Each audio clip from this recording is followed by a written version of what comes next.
Hey folks, Sydney Phelps here with Bonnie Plants. Today we are in the kitchen and working on a fresh salsa. And this is gonna be a little bit different take. We've done some salsas before, but it's so popular and becoming, main staple condiment that people keep asking about different ways to do it. So we're gonna throw another one at the board today. So right now I have got some Roma tomatoes. I'm doing about four cups of Roma tomatoes. So basically we're gonna add this to the blender here. I've already got some chopped jalapenos in here. So the chopped jalapenos are in there. We're gonna work through that. We've got seeds as well as everything in there. So basically when you're doing the jalapeno, just wanna cap the top, put it to the side, split it straight down the center. And then if you're gonna do this fresh chop, make sure you mince it really good. But for us, I'm just gonna quarter it in two, drop those whole seed pods in there, let them go, because the blender will do all of the hard work for us. So throwing that in there, I've got one more tomato to add. When you're doing tomatoes for this, the core you really want to take out. That's what I like to do at least. So I'm slicing this tomato and I'm cutting that core right out. So that's your seeds. It's gonna make it not as soupy. And then just basically gonna chop that up a little bit, throw it into the blender.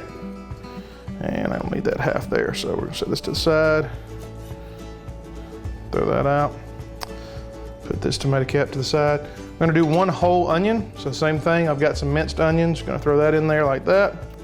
And then basically with the onion, when you're working on fresh, you wanna make sure you're getting good cuts and being even, because that way when you're cooking or anything along those lines, the smaller you can get it. And normally I would chop this down and mince it a little bit tighter, but since we're using the blender, the food processor, it's gonna do the majority of the work for us. When you're dealing with fresh salsas and things, you wanna make sure that you're adding really fresh cilantro. So I've got about a quarter cup of fresh cilantro just harvested. You can see, we've got that right out of the garden, so throwing that in there. So we've got the cilantro. We're gonna add a little bit of black pepper just for some flavor, a little bit of salt. Get that in there. And then this is about 3 tablespoons of sugar. The sweetness gets rid of some of the acidity from the tomato. So I'm just gonna sprinkle that in there. And then I'm gonna save a little bit for once it gets processed to make sure that everything goes through. Lime is crucial in this. When you're working with lime, just roll it to loosen it up. Slice it in half, get a fork, and we'll go right in there. Fresh lime juice into this. And then the other half. So one whole lime. And once we get that in there, the only thing we're missing is our garlic. So I've got a full garlic clove here.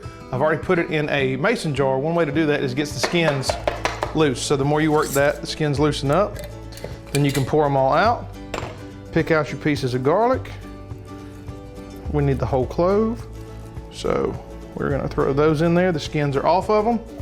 That goes into the food processor. We're gonna set this up, pulse it a few times, get everything set and ready to go. And at that point, we're gonna have a good, creamy salsa that you'll be able to go through. So really simple, fresh ingredients: cilantro, Roma tomatoes, one white or green onion, whole clove of garlic, work in a lemon, salt, pepper taste, and sugar to finish off on the acidity of that. Run it through the food processor to get it consistent. If you want it chunky or you want it to be light, that's all up to you. And you have fresh salsa ready from the garden in less than 5 minutes. So go to Homegrown with Bonnie Plants or bonnieplants.com for more information.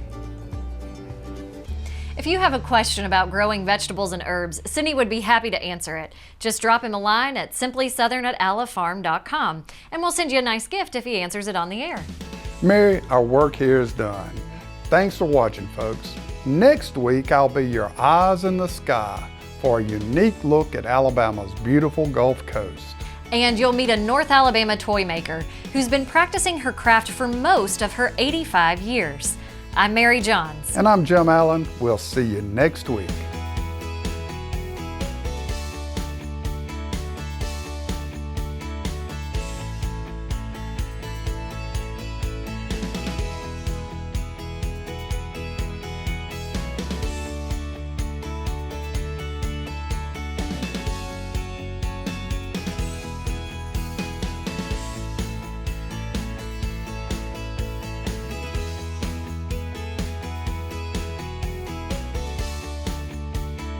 Simply Southern is a production of the Alabama Farmers Cooperative and the Alabama Farmers Federation.